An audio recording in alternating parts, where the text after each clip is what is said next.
Diga comigo assim: a estratégia da ocupação.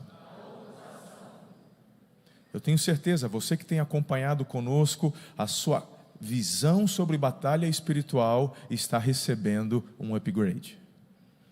Tenho certeza que muitos de vocês estão tendo o coração e a mente expandidos através desta série, entendendo a fundamentação dessa batalha espiritual. Hoje vamos falar sobre o nosso inimigo, mas é claro, como você sabe, a gente não vai ficar dando ibope para ele, mas é importante você conhecer com quem está lutando. Então, por favor, ore comigo mais uma vez e vamos buscar a direção do amado Espírito Santo. Querido Deus, nós te louvamos por mais esta oportunidade. Obrigado pelos meus irmãos aqui e também da nossa igreja online, aqueles que nos acompanham pela internet, não só no Brasil, mas ao redor do mundo. Pai, fale com cada um de nós. Nós declaramos em nome de Jesus, nós declaramos em nome de Jesus que toda ingerência maligna está agora repreendida. Toda tentativa do inferno de tentar roubar a sua atenção, desviar o seu foco, qualquer tentativa do maligno de evitar com que você receba do céu a instrução do alto e tenha a sua vida transformada, eu declaro nulo e sem efeito. Em nome de Jesus, declaramos a ação dos anjos do Senhor neste lugar, a manifestação do poder de Deus neste lugar. Que você hoje sinta esta manifestação do poder de Deus na sua vida. Você saia daqui hoje incendiado pelo fogo do Espírito Santo. Eu assim oro, declaro em nome de Jesus. E quem concorda comigo, diga amém. Aplauda Jesus.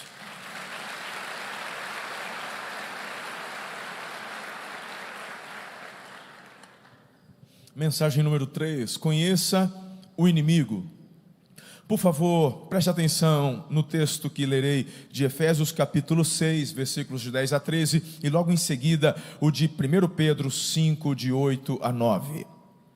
Finalmente, irmãos, fortaleçam-se no Senhor e no seu forte poder, vistam toda a armadura de Deus, para poderem ficar firmes contra as ciladas do diabo, pois a nossa luta não é contra seres humanos, mas contra os poderes e autoridades, contra os dominadores deste mundo de trevas, contra as forças espirituais do mal, nas regiões celestiais. Por isso, vistam toda a armadura de Deus, para que possam resistir no dia mau e permanecer inabaláveis. Diga, permanecer inabalável. Depois de terem feito tudo. Agora 1 Pedro diz: estejam alertas e vigiem, o diabo, o inimigo de vocês, anda ao redor como leão rugindo e procurando a quem possa devorar. Resistam-lhe, permanecendo firmes na fé, sabendo que os irmãos que vocês têm em todo o mundo estão passando pelos mesmos sofrimentos. Bem, eu quero dividir esta mensagem em duas partes. A primeira parte, eu quero falar sobre com quem lutamos, e na segunda parte, como vencemos essa luta. Certo? Então, em primeiro lugar, contra quem estamos lutando? O texto que acabamos de ler de Efésios nos deixa bem claro que a nossa luta não é contra pessoas. E aqui, meu irmão, isso deveria, minha irmã, encher seu coração. Sabe por quê? Muitas vezes estamos perdendo o foco e depositando ódio, raiva nas pessoas. Mas o texto fala, nossa luta não é contra seres humanos. Efésios 6, capítulo 6, verso 12, a parte A, não é contra pessoas. Ah, só fala isso porque não conhece meu patrão. Você fala isso porque não conhece minha vizinha. Você não conhece... Pera lá, irmão. Eu não estou dizendo que pessoas não ajam de forma errada, ruim, maldosa. Eu estou dizendo que quem está por trás disso tudo não é a pessoa, mas uma ingerência maligna que se levanta para energizar, mover, fazer com que estas pessoas, por não conhecerem a verdade, ajam de uma forma tão, muitas vezes até cruel. Quando você coloca o foco na pessoa, o ódio, a raiva. Meu irmão, não vai dar certo, não tem vitória nisso. Quando falamos de batalha espiritual, é muito comum, de repente, vamos pensar assim, pode ser até o teu caso, falar, vamos para a igreja hoje lá, o que vai ter? Não, o pastor está numa série de mensagens sobre batalha espiritual. Te pergunto, o que te vem à mente? Vai ter demoniado caindo, o povo vai expulsar demônio, porque é a visão que a gente tem, até por conta do que assiste na televisão, ou até por ter visto em algumas igrejas onde você foi, e pega de lá para cá, e empurra para lá, e só falta dar um mata-leão, de vez em quando dá um mata-leão no endemoniado também, segura, tal, aquela, não é? Pois é, irmão, eu tenho ensinado aqui, que libertação, batalha espiritual, não se move na raiva e no ódio. Sabe qual é a base da libertação? Sabe? Amor. O amor é a base da libertação. Certa vez, me chamaram após um culto, isso já tem vários anos, aqui em Araçatuba, nem estávamos aqui ainda. Terminou o culto, me chamaram, falou, pastor, a gente está aqui orando, mas o demônio não quer sair dessa moça aqui e tal. Falei assim, pois não. Aí eu cheguei perto, a moça estava sentada, ela não estava demoniada naquela hora, o povo tinha passado o culto inteiro orando, para o capeta sair, nada. Aí eu parei na frente dela, após saber que já tinham orado, falei, mas que negócio é esse? Como é que é assim, ora e o demônio não sai? Ele não tem que querer. Aí eu fui investigar. Me veio discernimento, e eu fiz uma pergunta, olhei para os olhos daquela pessoa, e perguntei, você quer ser liberta? Ela disse, não. Aí tem gente que fala assim, porque o diabo é mentiroso, viu pastor, você tem que tomar cuidado. Eu falei, eu sei que ele é mentiroso, ele é o pai da mentira, a gente vai falar isso daqui a pouco. Acontece que eu estou discernindo o que a pessoa está me dizendo, e perguntando para o Espírito Santo que habita em mim, falando, o que o Senhor quer fazer, o que está acontecendo? E ele disse, ela não quer ser. E eu perguntei, de fato ela correspondeu. Eu falei, mas por que você não quer ser liberta? Eu falei, eu sou feiticeira, eu gosto do que eu faço. Falou, o que você está fazendo aqui? Não, me trouxeram aqui. Eu vim porque fulano falou para eu vir, eu vim. Aí começaram a orar e tal. Aí eu olhei para a pessoa, para a irmã, que falou assim, eu não vou orar para esse demônio sair. Ela que fica com o demônio dela. Aí falou, pastor, que falta de amor. Você não está falando que a base da libertação é amor? Pois é, só que Jesus falou que quando a gente expulsa um demônio, a casa fica vazia. Se a casa não é preenchida pelo poder de Deus e a presença de Jesus, esses demônios voltam depois 7 vezes pior. É melhor ela ficar com um demônio do que com 7. Pastor, o que a gente faz então? Ora, jejua e prega o evangelho. Essa pessoa precisa desejar Jesus. Ela precisa desejar abandonar a velha vida para viver algo novo com Jesus. Aí quando a pessoa falar, eu quero, meu irmão, aí é só dar ordem, palavra de comando para o capeta e ele sai. Não tem que ficar agarrando, puxando o cabelo, dando mata-leão, gritando, porque eu já vi pessoas expulsando demônio, meu irmão, parece que eles estão lutando pela própria vida, parece que está lutando com um bandido.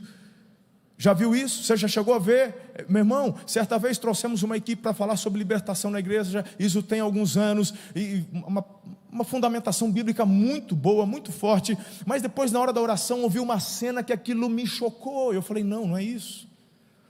Quem estiver passando mal, vamos fazer uma oração aqui, quem se sentir mal vem aqui na frente. Aí várias pessoas vieram, a equipe foi, começou a orar, e quando eu olho tinha um pastor, meu irmão, de fora, o que veio, a pessoa caiu endemoniada. Quando eu olhei, ele estava sentado em cima da mulher, expulsando o demônio, gritando como quem, sabe, está lutando com um Rottweiler. Eu falei, gente, está errado, não é isso.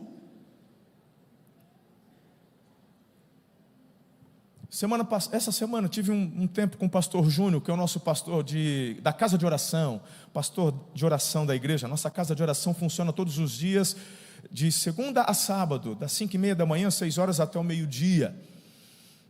E o pastor Júnior recebeu a visita de uma pessoa, falou, olha, tem uma pessoa que a gente gostaria que o pastor orasse por libertação e tal. Falou, pode trazer aqui. Aí levaram a pessoa, eu não me lembro com certeza, mas me vem à memória que ele falou que ela estava numa cadeira de rodas, eu acho, eu não tenho certeza nisso. Aí ele, a hora que chegou, falou assim, olha, só que o senhor tem que ir lá fora, porque ele não entra na igreja. A pessoa falou, mas por quê? Não, porque se entrar, fica endemoniado, quebra tudo, o negócio. Aí o pastor Júnior se submete a demônio agora? Hein, pastorzão? Demônio fala, você obedece. Fala, só lá fora que você... Então tá. O pastor falou, de jeito nenhum, traz aqui dentro. O pessoal regalou, traz aqui dentro. Aí levaram. Aí eles botaram lá dentro a pessoa. Aí o pastor Júnior começou a falar, a pessoa já começou a ficar incomodada, né? Já meio querendo se retorcer. Aí foi perguntar, a pessoa trabalha desde novinha, né, pastor? Com espiritismo, recebe espírito, ajudando as pessoas, acontece ajudando as pessoas, recebe espírito para ajudar. Só que agora saiu do controle. E agora o espírito faz o que quer e também arregaça, vai quebrando, faz auê e aí vira um inferno. Aí o pastor Júnior foi pegar na mão. No que pegou na mão, o trem já enroscou, o olho virou, a voz engrossou, aí tirou a mão, o pastor Júnior catou a mão e falou, você é muito amada, você é muito amada. Nessa hora, irmão, o olho desvirou, a pessoa se abriu, e sabe o que ele fez? Pregou o evangelho, falou do amor de Jesus. Ela aceitou a Jesus e as pessoas que estavam ao redor aceitaram a Jesus. Isso é libertação. A base da libertação é amor, porque nossa luta não é contra as pessoas, mas contra poderes e potestades das trevas. Será que você e eu temos condições mesmo espirituais de começar a brigar com o demônio, gerar ira sem pecar? A maioria das vezes que eu vi pessoas expulsando o demônio no modo antigo, irmão. E quando eu digo modo antigo, não é o modo de Jesus, porque o modo de Jesus é esse que eu vos apresento. Jesus não brigou com gadareno, Jesus não saiu rolando na areia com gadareno. Jesus só deu uma palavra de comando. Sai. Na verdade, só de chegar, os demônios já ficaram endemoniados. Que temos nós contigo, filho do Deus vivo? Eu falei, pois é. Que eu cheguei aqui para libertar. Inclusive, eu fiz uma pausa no ministério do outro lado lá, vim para cá só por causa dele. Ainda não é chegada a nossa hora. Eu falei, não tenho nada com vocês já são condenados. Eu vim aqui para libertar o gadareno. Deixa a gente ir, vai para porco, vai para onde você quiser, vai para o quinto dos infernos. Eu vim aqui por causa dele. Tchau. E aquele gadareno se torna o primeiro missionário de Gadar. É lindo ou não é? Qual que é a base disso? Diga amor. Então coloca na tua cabeça, a tua luta não é contra as pessoas, tua luta não é contra a esquerda, tua luta não é contra a PT, meu irmão, mas o que move a maldade? Porque é muito fácil para eu e você nutrirmos ódio contra o traficante, contra o bandido. Ninguém gosta, né, irmão? Mas você lembra que Jesus falou que devemos orar pelos nossos inimigos? Então não tem base para ter ódio, porque a luta não é contra as pessoas. Senhor, em nome de Jesus, oramos para que toda essa visão de maldade, toda essa visão que tem levado a nação, o povo a se corromperem, o que tem levado as pessoas a não enxergarem o que o Senhor quer fazer, caia por terra, em nome de Jesus. Aqueles que transformam o errado em certo e chamando o certo de errado, Senhor, nós repreendemos aquele que na verdade tem se levantado para inculcar estas coisas nas mentes deles, Satanás e seus demônios. Oramos pela conversão destas pessoas, em nome de Jesus, amém. Nossa luta então, guarde, se não é contra os seres humanos, contra as pessoas, nossa luta é contra o diabo. Efésios 6, 11 e 12, vistam toda a armadura para poderem ficar firmes contra as ciladas do diabo. Queridos, existem dois perigos com relação a essa batalha contra o diabo. O primeiro perigo é você subestimar, ou seja, não acreditar, achar que não, o inferno é aqui mesmo, pastor, não existe isso daí, sabe? O maior perigo de Satanás não é o poder dele, porque o poder dele é muito limitado, o poder dele nem se compara ao poder de Deus, que é infinito. A questão, o mais perigoso é a astúcia dele. Por isso que é o pai da mentira. Então, subestimar o diabo é um erro crasso, irmão. Para com isso, em nome de Jesus. E o segundo perigo é você superestimar, ou seja, achar que ele tem poder demais. Então, fique com o que a Bíblia diz. Esteja alerta, vigiem, mas também não fica dando ibope para ele, porque você em Cristo é mais que vencedor. Diga amém.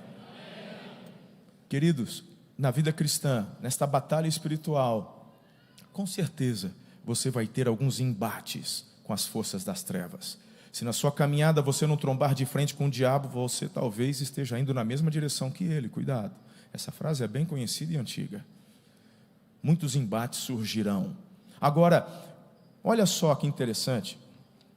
Eu queria que você entendesse que o reino das trevas, ele é organizado.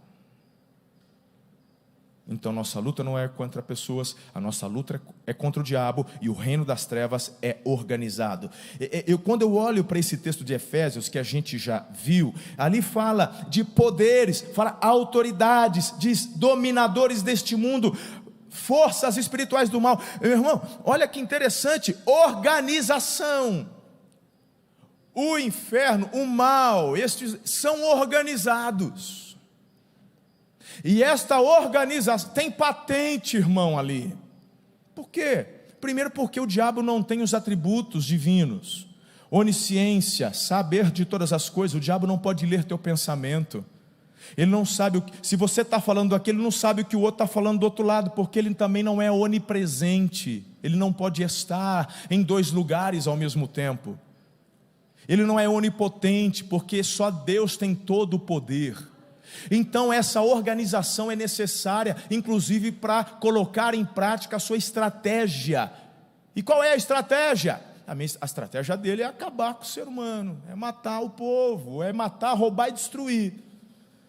E essa organização, então, através dela, esta casta que está aí, espalhada pela terra, eles têm este poder de se comunicarem. Se a nossa tecnologia hoje, que ainda é tão limitada, hoje você se conecta com o mundo inteiro, irmão. Imagine você ouvindo o que eu estou te dizendo agora, há 50 anos atrás. Tinha que ter muita fé. Falou, rapaz, mas como é que é essa comunicação entre eles? Hoje, principalmente essa galerinha aí, de 10, 11, 12, 13, 14 anos, para eles, eu falei, é verdade, se a gente se comunica aqui, eu tenho uns amiguinhos lá da África, lá eu converso com eles, o diabo também. Então, no mundo espiritual, há uma comunicação, irmão, que é muito mais ágil do que a nossa internet hoje. Como funciona, eu não sei. Mas eles têm esta organização. Reuniões constantes, patentes, tudo isso para colocar a estratégia de destruir a tua vida em prática. Aí você diz, que tenho eu com o diabo, pastor? Que tenho eu com o diabo? Eu nem me envolvo muito com a igreja. Eu venho de domingo à noite, eu venho só porque eu gosto do louvor, e o senhor tem umas palavras aí que é bacaninha, mas eu nem me envolvo muito, porque eu não quero perrengue com capeta, pastor. Então tem gente que tem uma visão tão equivocada e se esquece que a base do ódio do diabo contra você não é por aquilo que você faz, mas por quem você é.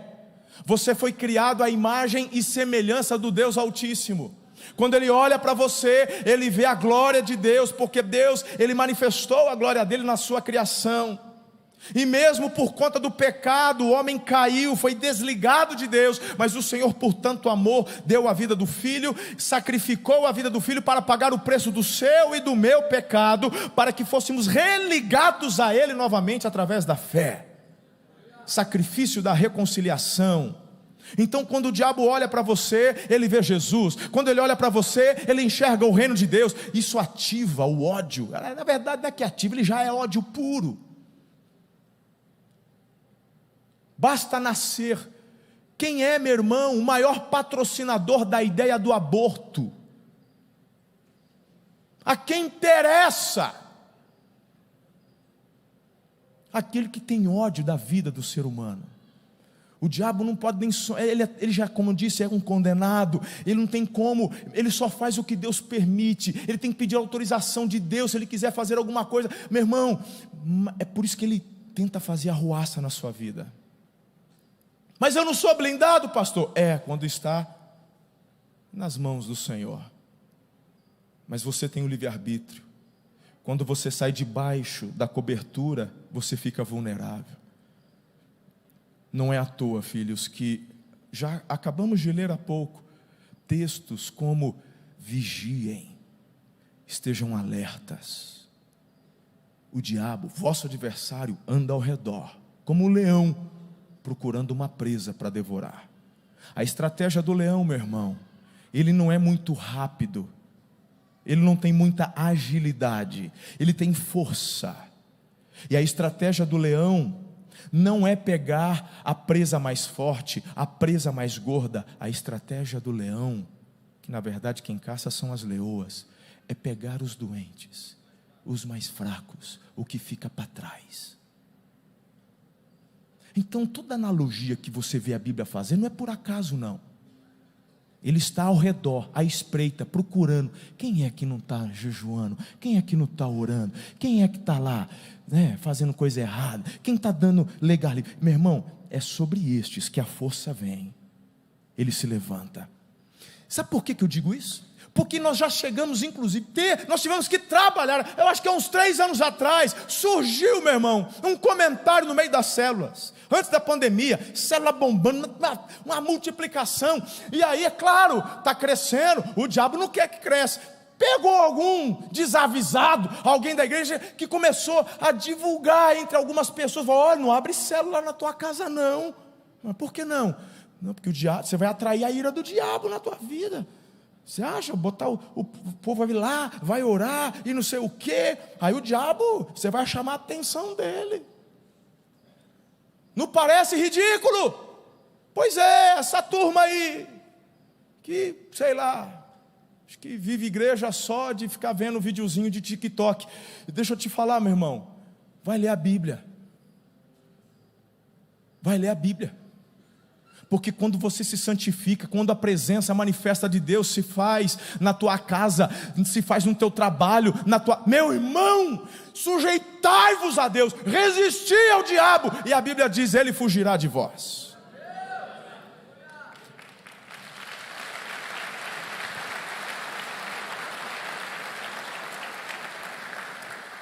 Agora, ao passo que o inferno é organizado, ele luta para que você se desorganize.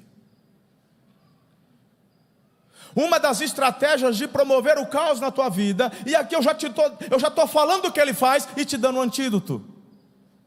Apesar de na segunda parte te dar algumas coisas mais focadas. Mas aqui, preste atenção. Tem gente que não prospera é porque é desorganizado. Quem não se organiza, quem não planeja, planeja para falhar. Se o inferno, se até os demônios se organizam, que negócio é esse que você deixa a vida te levar? Que negócio é esse que você não tem um orçamento, não senta, não faz conta com a esposa, com o marido? Como assim?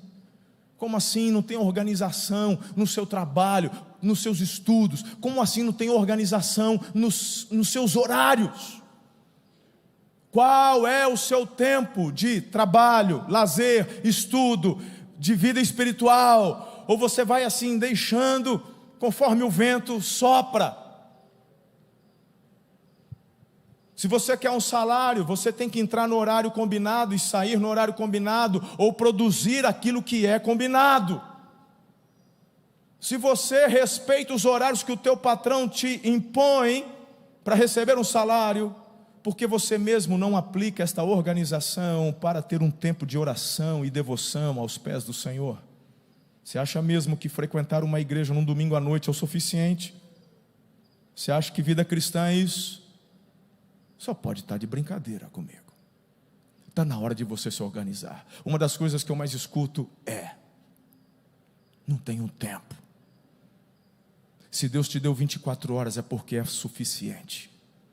Você vai ter tempo para trabalhar, ter tempo de comunhão, ter tempo para a família, você vai ter tempo para dormir, para poder, meu irmão, romper e viver o melhor. Se organize. Se organize. Talvez você esteja perdendo tempo demais com aquilo que não precisa. Quanto tempo você está levando com redes sociais?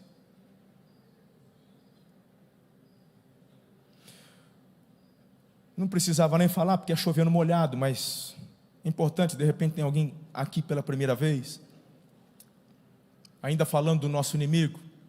A Bíblia diz que ele é mentiroso, e vai além, porque o João 8,44, Jesus diz: pois são filhos de seu pai, e Jesus já chegando, o diabo, e gostam de fazer as coisas perversas que ele deseja. Ele foi assassino desde o princípio, sempre odiou a verdade, pois não há verdade alguma nele. Quando ele mente, age de acordo com o seu caráter, pois é mentiroso e pai da mentira. Meu irmão, a Bíblia diz que ele se disfarça de anjo de luz para poder enganar. O diabo nunca aparece, irmão, de chifre. Sabe aquele filme de terror? Não, o diabo, ele não aparece desse jeito não. Normalmente ele aparece bem perfumado, barbinha feita, uma saia bem curta. Normalmente é assim, você nem desconfia. Ele chega às vezes, sabe, disfarçado como alguém tão cheio de Deus, porque ele se disfarça de anjo de luz para te tirar da verdade. O diabo nunca te dá um balde de mentira, ele te dá um balde de verdade com uma gota de mentira. Essa é a estratégia dele. É o pai da mentira. Ele quer te destruir. João 10,10, o ladrão vem apenas roubar, matar, destruir. Mas o contraponto é que Deus vem para te dar vida e vida plena, vida abundante. Filhos, vocês precisam ficar firmes, alertas contra estas investidas. Eu quero, para encerrar esta primeira parte, ainda traçar com vocês algumas características destas estratégias de ataque do diabo contra nós. Eu quero fazer uma analogia com o que aconteceu com o povo de Deus lá no Egito, quando ainda estavam presos, escravizados. Meu irmão, quando você olha para a Bíblia, sempre a analogia de Egito e Faraó é mundo e diabo. Ok? Essa é a analogia que a Bíblia aplica com relação ao Egito. E aqui eu quero pegar para você a fala de Faraó, porque Deus chega a Moisés: vai lá, liberta meu povo. Você conhece toda essa história. Ele vai até o Faraó, falou: permita, Deus está mandando você liberar o povo dele, para que vão para o deserto, para adorar o Senhor. Então, Faraó, é melhor você liberar. Ele já tinha feito umas coisas lá, transformado o cajado em cobra, aquela coisa toda. Meu irmão, a partir de Êxodo 5, a partir de verso 8, 9, olha só as conversas que foram rolando. Perceba as estratégias. A primeira é que ele quer encher as pessoas com atividades, ativismo, para que fiquem sem tempo de buscar e adorar a Deus. Olha só o Faraó: mas não diminuam a tarefa deles.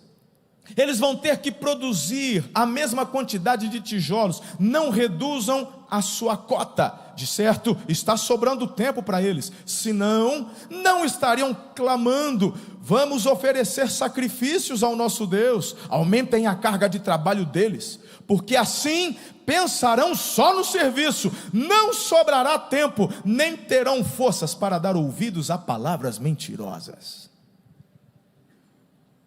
Você não pegou? Vou desenhar para você. Fala para mim se não acontece com vocês também. Você, meu irmão, que está trabalhando 12 horas por dia, 14 horas por dia, você quer ficar milionário, você quer ficar rico, você quer trabalhar, só pensa em trabalhar, e eu te pergunto: cadê o tempo? Seu tempo para o Senhor. Eu te pergunto: quem é essa estratégia? Já te adianto, de Deus é que não é. Essa mensagem do inferno para gerar um ativismo dentro de você, é para te lotar de tanta coisa, a ponto, como ele mesmo já colocou, para que não haja tempo para pensar. E aqui o contexto é adoração. Para que não pensem, para que não ouçam as palavras, para que... Meu irmão, tem gente que se envolve com tanta coisa, tanto ativismo. Isso pode acontecer dentro da igreja. Me lembro, acho que no final do ano passado, trabalhando com muitos aqui, porque estávamos percebendo irmãos preciosos, trabalhando em 5, 6, 7, 8 ministérios. Chegava domingo de manhã, saía só domingo à noite. Trabalhava de centurião, trabalhava de guardião, trabalhava de não sei o quê, papapá, papapá. Falei, e o seu tempo onde você senta, chora, se derrama, oferece, né? Seu coração se derramando na presença. Tem muita gente que vem trabalhar, vem para a igreja de domingo, cumpre às vezes uma escala, mas não vem assistir culto, fica lá no café, fica ali no espaço gourmet, fica passeando, achando, eu fui adorar a Deus. Foi um escambau, irmão. Cadê o seu tempo onde você derrama as tuas lágrimas, levanta as suas mãos, oferta ao Senhor? Que negócio é esse? Ele não quer o seu ativismo, ele quer seu coração, sua devoção, suas lágrimas, sua expressão de amor. Você não chama a atenção de Deus pelo que você faz ou pela quantidade de serviço que presta. Você chama a atenção de Deus pelo coração que é quebrantado e contrito. Eu já caí, meu irmão. Eu já passei por isso, filho. Me lembro, eu com os meus, 35, 36 anos, meu irmão, a igreja crescendo, e eu achava mesmo que eu tenho que fazer isso. E, meu irmão, eu tentava assoviar e chupar cana ao mesmo tempo, cobrar escanteio e tentar marcar gol de cabeça. Não vai rolar! Chega num ponto onde você se vê estressado. Você não tem tempo para a família, você negligencia esposa, negligencia filhos. Achando que está se dedicando ao trabalho, fazendo tanta coisa, mas daqui a pouco falta-lhe força, falta-lhe, meu irmão, condições, inclusive para continuar. Do que adianta chegar nos 40 e alcançar seu primeiro $1 milhão, se aos 50 você está travado numa cama, está com uma depressão, não tem ânimo nem para sair de casa? Que vantagem tem nisso? Fala para mim. A quem interessa te encher de ativismo? A quem interessa? Deus nos deu 24 horas, dividiu em 2 turnos de 12. Hoje no Brasil nós temos uma lei trabalhista que hoje até favorece bastante o empregado. Se não está bom para você, sai do emprego e faz seu próprio negócio. Você está achando que é tão ruim assim? E contrata gente, mas registra, não fica se tu vai levar pau depois, você vai ver o que é bom para tosse. Aí você para de reclamar, inclusive. Então, no Japão, você tem direito, sabe a quanto, depois de um ano de trabalho, sabe quanto você tem direito de férias remuneradas? 10 dias. Vai lá para o Japão ganhar dinheiro. Vai lá. Existem esses direitos lá, vai lá. Vai lá na Justiça do Trabalho no Japão, vai lá. Aí fala, não, pastor, é 20 dias. São 20 dias, mas é assim, no primeiro ano você tem direito a 10. Depois de 2 anos você tem direito de ganhar 1 dia, até chegar no máximo a 20. E isso vai levar 11 anos, 12 anos no mesmo trabalho. Aí você começa em outro trabalho, você zera, vai do início. Delícia. Vai para o Japão. Vai lá. Então no Brasil, irmão, você tem uma carga horária de em média, 44 horas semanais. 8 horas por dia, com 2 horas de almoço. Se organiza. Se organiza.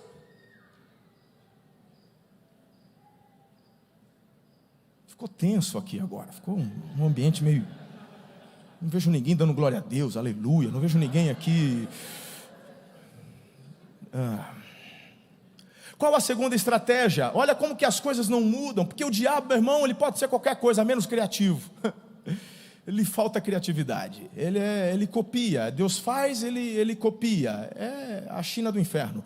Ele vê as coisas e quer copiar. É um negócio, desculpa se tem algum chinês aqui, mas a fama lhes precede. Não é verdade, ué? Poxa, Shopee que eu diga. Quem riu tem tudo conta no Shopee. Amamos os chineses, temos muitos irmãos lá, aleluia. Uma das igrejas que mais cresce no mundo, na China, perseguida, hein? Uau! Há uma estimativa de mais de 200 milhões de cristãos na China, escondidos, perseguidos, glória a Deus. Até mais, eu estou fazendo uma margem reduzida. A segunda parte da estratégia é: sirva a Deus sem sair do mundo. Olha só o faraó. Então o faraó mandou chamar Moisés e Arão e disse: vão oferecer sacrifícios ao seu Deus, mas não saiam do país. E de novo, fala para mim se não acontece. Você está na igreja, mas tu é Raimundo, pé na igreja e pé no mundo. Pode ir para a igreja, mas também, olha, quando tiver a festinha, vem aqui para nós com a breja, tal, só não vem. Dá nada não.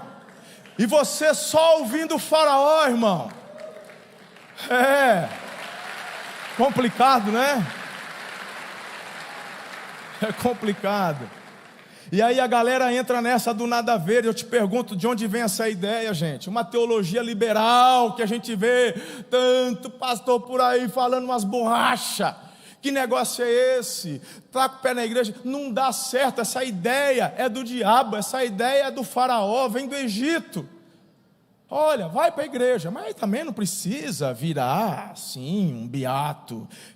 Continua, né? Toma teu whiskyzinho, fuma teu cigarrinho, cheira tua carreirinha. Olha, não é que é certo ter amante, mas assim, se você pelo menos cuidar bem dela, suprir as duas, lá no mundo árabe eles têm 2, 3 até. E meu irmão, o pessoal vai assimilando esse tipo de coisa e se esquecem que essa ideia é estratégia satânica para te derrubar. Que mais? Saia do mundo, mas fique por perto. Faraó, disse ele, eu os deixarei ir e oferecer sacrifícios ao Senhor, o seu Deus, no deserto, mas não se afastem muito. Orem por mim, meu irmão, orem por mim. Tem hora que o diabo até se faz de crente para poder te chamar. É estratégia, gente. Tem gente, tem líderzão na internet, sabe, que é gente que ficou desigrejado, gente que se rebelou contra a igreja, e está lá na internet falando um monte de coisa. Você não precisa frequentar a igreja, mas ele é interessante, não precisa frequentar, mas você vem comigo. E tem bobinho que vai ser presidente. Impressionante, impressionante. Meu irmão, o diabo se faz até de crente. Ora por mim, vão, mas olha, não fica longe não, ora por mim. Olha o faraó, que lindinho, ora por mim, menino consagrado. Eu quero distância do Egito. Não serve ficar aqui e acolá, não serve sair, mas ficar por perto, não perder de vista. Ei, não, porque é para a liberdade que Cristo nos libertou. Que mais? Saia do mundo, mas deixe seus filhos. Aí fala, não é possível, não está escrito isso. Está aqui, isso do 10:10. Disse-lhes Faraó, porque assim, irmão, você lembra das pragas, né? Aí a negociação, acontece isso, aí papapá, aí o Faraó se endurece, aí depois ele amolece, aí aquela política, o Faraó conversando com Moisés, e os acordos. Está percebendo aqui as estratégias? Ele vai tentando. Aí ele vai, não, eu faço uma concessão. Agora, olha o que ele diz aqui. Vocês vão mesmo precisar do Senhor quando eu deixá-los ir com as mulheres e crianças. É claro que vocês estão com más intenções. De forma alguma. Só os homens podem ir e prestar culto ao Senhor como vocês têm pedido. Deixa as crianças aqui. Fala, pastor, mas a gente não está ouvindo isso? Não? Vocês querem ir para a igreja? Vai. Afinal de contas, a Constituição te dá liberdade de culto. Pode ir cultuar. Mas teus filhos são nossos. Aqui na escola, quem manda é a gente.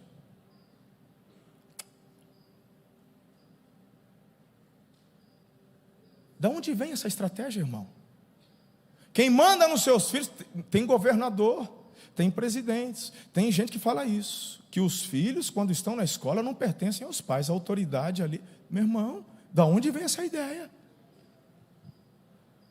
Porque os professores lá estão para ensinar matéria. Quem educa é pai e mãe. A responsabilidade é nossa com relação aos nossos filhos. E aí, meu irmão, o que a gente tem ouvido é isso. E eu te pergunto, você sabe o que está sendo ensinado na escola do seu filho? Sabe?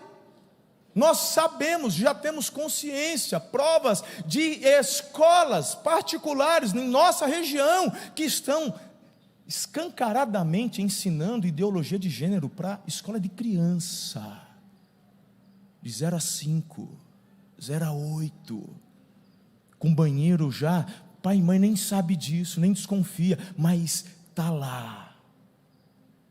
Tipo, vai para a sua igreja, pode adorar, mas o teu filho aqui, deixa que a gente vai. Eles vão aprender a falar todes. A gente vai colocar, eles vão. A desculpa é que eles precisam aprender a respeitar todos. Não é essa a desculpa deles? O Evangelho nos ensina a respeitar cada um. Se Deus respeita, as pessoas não são livres das consequências. Nós não somos ensinados, acabei de dizer aqui, a odiar ninguém. As pessoas são livres, só não concordamos porque temos uma palavra dada por Deus que nos dá a orientação do que fazer. Mas você tem liberdade. Você quer viver isso? Eu te amo em Cristo e eu estou orando para você viver o melhor de Deus. Mas eu não concordo com a sua escolha. Mas quando você tiver, a gente está junto, posso me sentar na mesa, vier aqui eu te dou um abraço e vamos lá. Que negócio de ódio, que negócio é esse? Então a desculpa, na verdade, dos nossos filhos, desta ideia ideológica, na verdade, é uma militância para inculcar neles, não uma aceitação, mas de levá-los a viver aquilo. Você vai ouvir Faraó? Ou vai se levantar? Como é que eu faço, pastor? Primeiro, conheça a escola do seu filho. Converse com a coordenadoria da escola. Quando as minhas filhas estudando, uma delas depois mudou de uma escola para outra, eu sentei com a coordenadora e eu falei assim: como é que é aqui a escola? Vocês ficam fazendo ideologia esquerdista? Não, seu Marcelo, aqui, fala a verdade, eu não vou, vocês têm o direito de fazer o que vocês quiserem, como eu tenho o direito de não deixar minha filha aqui. Então já estou perguntando, agora, na introdução, porque eu quero que a minha filha aprenda as matérias, não quero que a minha filha saia daqui gritando Lula livre. Então, não, aqui na escola não. Eu falei, então tá bom. E toda semana, todo dia, e aí filha, como é que e lá? Não, pastor, pai, teve um professor lá, falou o quê? Tal. Não, mas, então tá, estou perguntando, estou ouvindo, e você, está fazendo? Eu faço isso porque amo. Hoje está na faculdade, e eu sei que ela já entrou na faculdade com anticorpos. Agora você deixa o teu filho recebendo toda essa instrução do Egito, do faraó. Meu irmão, o vírus está lá só. Quando chega na faculdade, toma conta. Aí não adianta chorar, filho. Está entendendo? Faz sentido isso para você? Estou exagerando? É isso que está acontecendo. É exatamente isso que está acontecendo. E eu poderia passar aqui horas e horas falando só sobre esse assunto, mas daqui a pouco a gente vai falar nas próximas mensagens e daremos uma ênfase sobre isso aqui também. Muito bem, a última estratégia aqui do diabo que continua sendo aplicada nos dias de hoje: você pode sair para adorar o seu Deus, mas o teu dinheiro fica. Falei, nada, pastor. Pois é, olha aqui, é Êxodo 10:24. Então o faraó mandou chamar Moisés e disse: vão e prestem culto ao Senhor. Deixem somente as ovelhas, os bois, as mulheres e as crianças podem ir agora. Pastor, agora... Não, é interessante, mas o que tem a ver com a gente? Você está na igreja, mas está endividado. Pode adorar o seu Deus, mas o teu rotativo no cartão de crédito, você está comigo até o fim da tua vida. E aí, gente, olha como isso é sério. Isso é muito sério. Tem muitas pessoas que estão vivendo um caos financeiro, e aí eles vêm à igreja, pedem por um milagre, aí fala, mas Deus não me ama. Ele te ama demais. É você que não é organizado, você gasta mais do que ganha. Se você ganhar 100 mil, você vai ficar devendo 1 milhão, então é melhor ficar devendo só 1.000 mesmo, ganhando 100. Porque o teu problema não é ganhar pouco, o teu problema é falta de organização. Meu irmão, essa estratégia satânica. Pode adorar o seu Deus, mas eu te prendo nas suas finanças. Você não vai prosperar, vai ser endividado. Pode ir, mas teu dinheiro fica. E sabe por que o diabo faz isso? Porque o diabo sabe muito mais do poder da adoração com as finanças do que muitos de vocês. O diabo sabe muito bem o que uma oferta pode causar no mundo espiritual. Então a estratégia satânica é prender teu dinheiro, te deixar endividado, fazer com que você viva a miséria, para não ter sequer condições de ser fiel com o seu dízimo, tampouco na semeadura das ofertas. Pode ir adorar o Senhor, mas não leva oferta não, teu dinheiro fica. E aí? Sem falar que uma pessoa, irmão, que tenha um mínimo de decência, e acabou entrando neste endividamento, como é que essa pessoa dorme? Você dorme pensando na dívida e acorda pensando na dívida. Quando não, esse abençoado se envolve ainda com a agiota. Quando não, esse agiota aparece na porta da tua casa. Um amigo de infância, para te perguntar se você já tem o dinheiro para pagar. Aí está lá você com aquela cara de tacho, teu filhinho do lado. Quem que é? Amigo do papai. Você branco, pálido. Pressão desce, quase zera. O amiguinho só fica te olhando assim.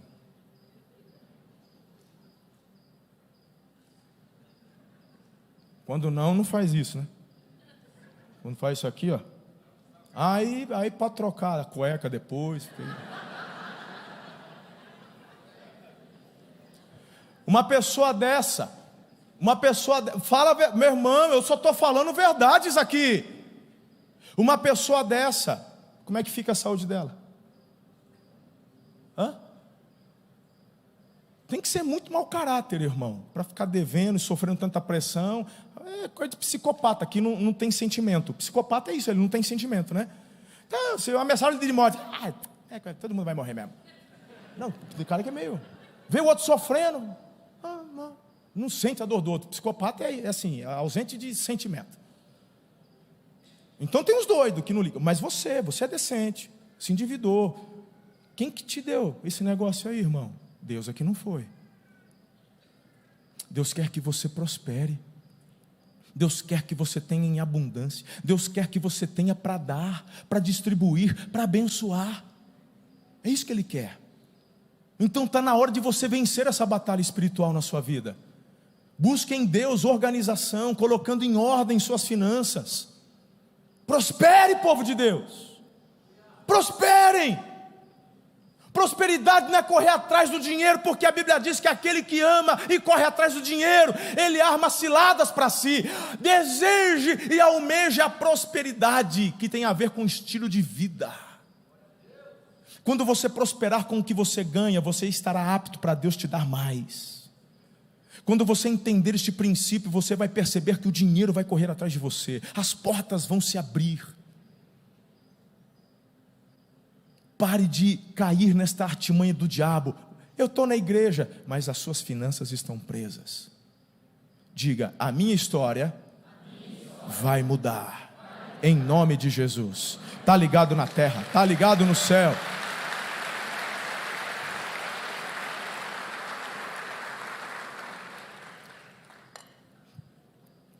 Queridos, como vencer?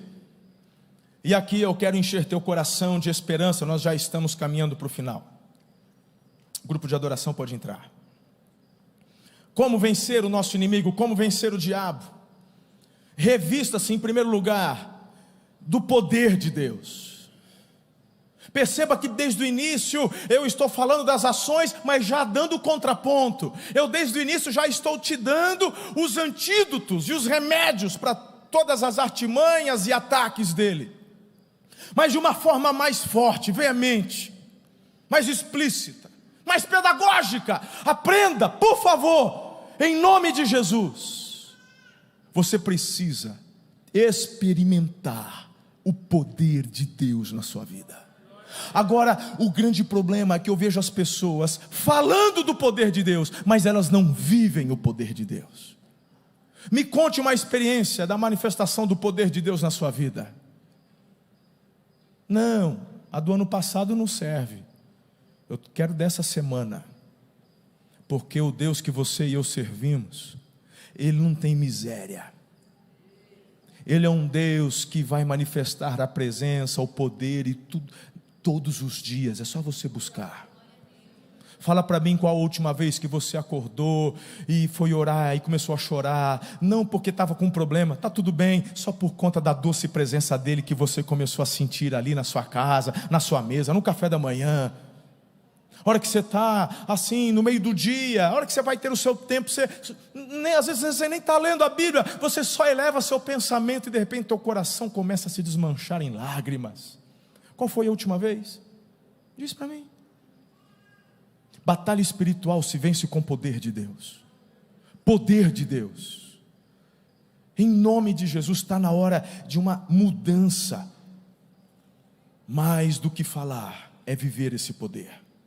Queridos, olha só o que diz Lucas 9, 1 e 2. Reunindo os 12, Jesus deu-lhes poder e autoridade para expulsar os demônios e curar doenças, e os enviou a pregar o reino de Deus e a curar os enfermos.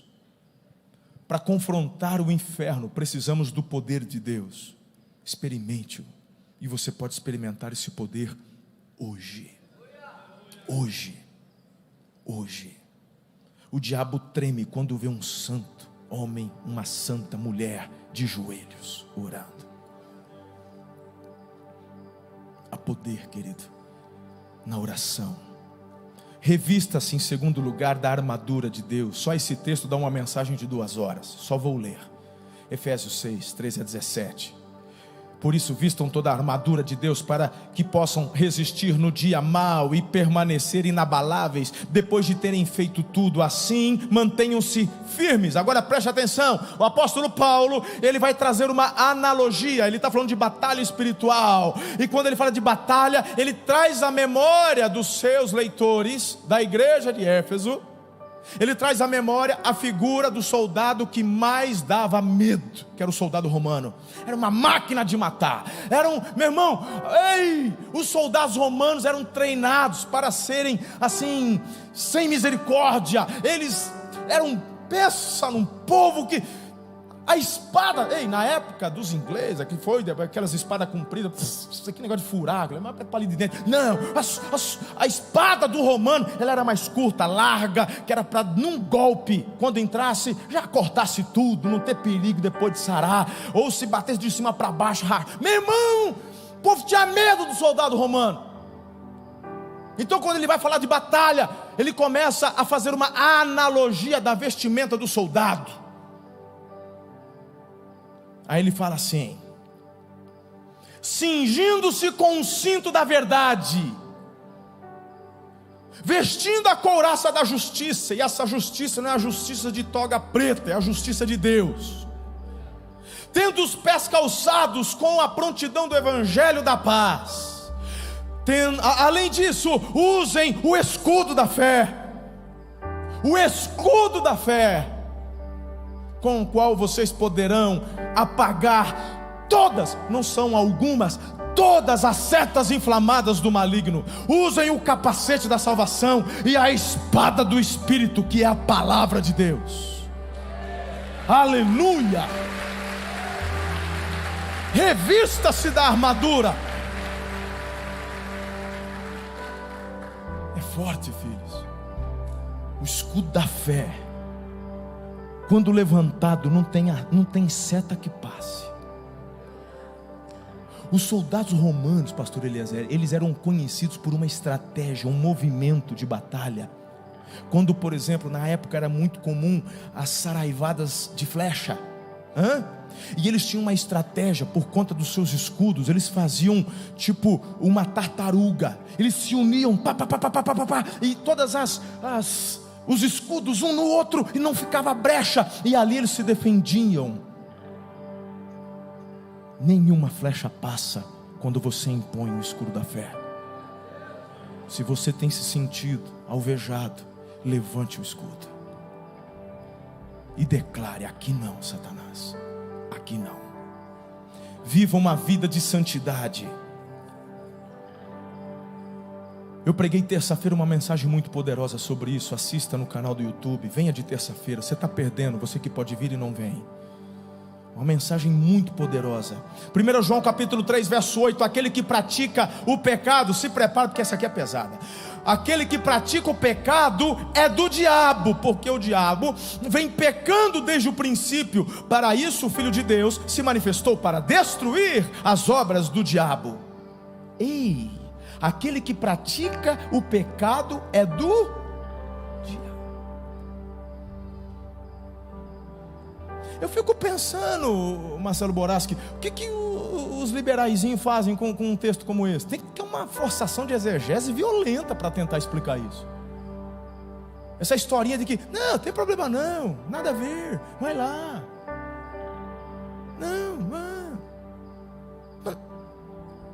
Quem deliberadamente está no pecado não pertence a Deus, está com a mão dada para o diabo, com o diabo. Meu irmão, isso é sério.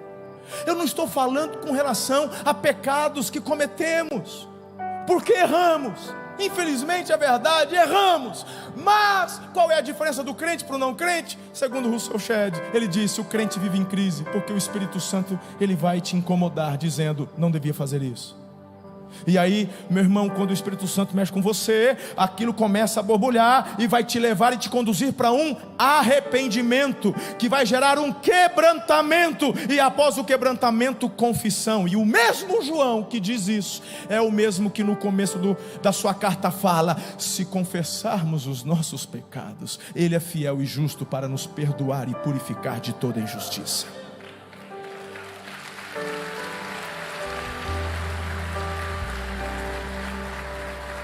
É diferente de permanecer no pecado. Que negócio é esse de você continuar com essa amante?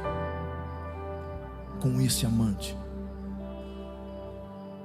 Você está achando que está tudo bem, que ninguém vai descobrir. Todos que eu tive que chorar no gabinete pensavam que jamais seriam descobertos. O pai da mentira que te ajuda a encobertar isso, ouça o que eu estou te dizendo, ele é o primeiro a puxar o seu tapete na hora que ele achar mais apropriado.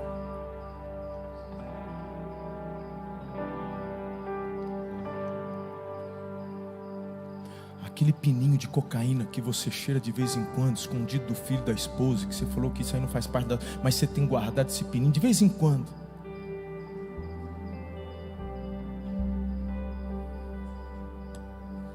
Você, homem, mulher, adolescente, viciado em pornografia, faz uso contínuo da pornografia, é todo dia. Você está de mão dada, não é com o Espírito Santo. Abandona hoje.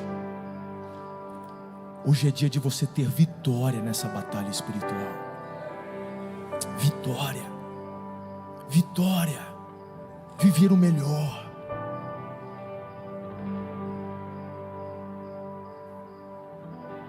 Deus quer que você viva uma vida abundante, filho. Uma vida de santidade, de pureza. E para encerrarmos, esteja sempre alerta, vigilante. 1 Coríntios capítulo 10, verso 12 fala: aquele que está em pé, olhe para que não caia.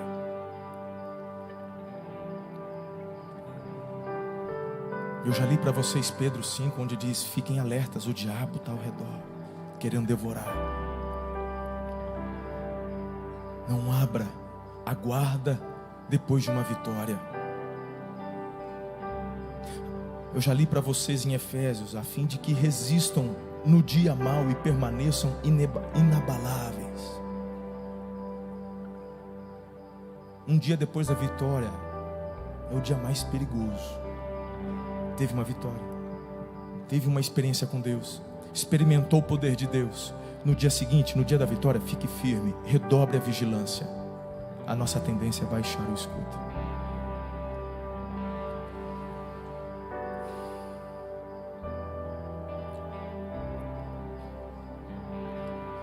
Tem tanta coisa borbulhando dentro de mim, mas o tempo já foi.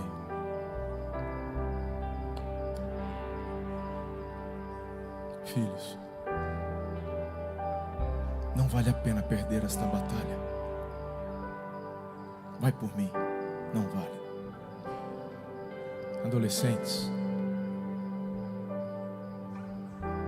não vale a pena perder essa batalha. Não vale. Sejam cheios do poder de Deus. Não vale a pena flertar com o mundo. Não vale a pena.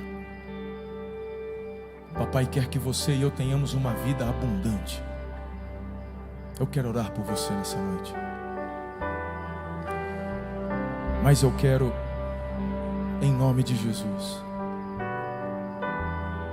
inspirar seu coração e desafiar seu coração a se quebrantar hoje diante do Pai.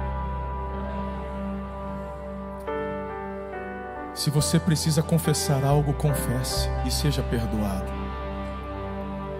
Se dentro de alguma das coisas que eu falei aqui isso mexeu com você e você precisa de vitória, mesmo com o tempo já estourado, eu não posso terminar sem antes orar por você. Vem aqui, eu quero orar. Você vai receber vitória na sua vida em nome de Jesus. Porque você foi chamado para ser mais que vencedor. Nós falamos sobre organização, nós falamos sobre paternidade, nós falamos sobre casamento, nós falamos sobre filhos, nós falamos sobre honrar pais. Eu estou dizendo, Deus quer te dar vitória hoje. Tempo de mudar de vida, de viver o melhor. Se você ainda não entregou a vida a Jesus, tome essa decisão, sai do seu lugar, vem aqui e renda-se a Jesus. Arrependa-se dos seus pecados. Receba o perdão de Deus, a reconciliação pelo sacrifício de Jesus na cruz.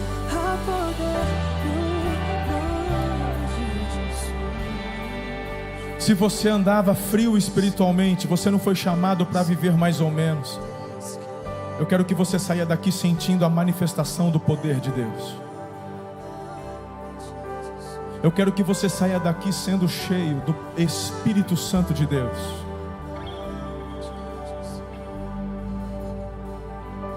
Porque o poder de Deus é a chave para essa vitória.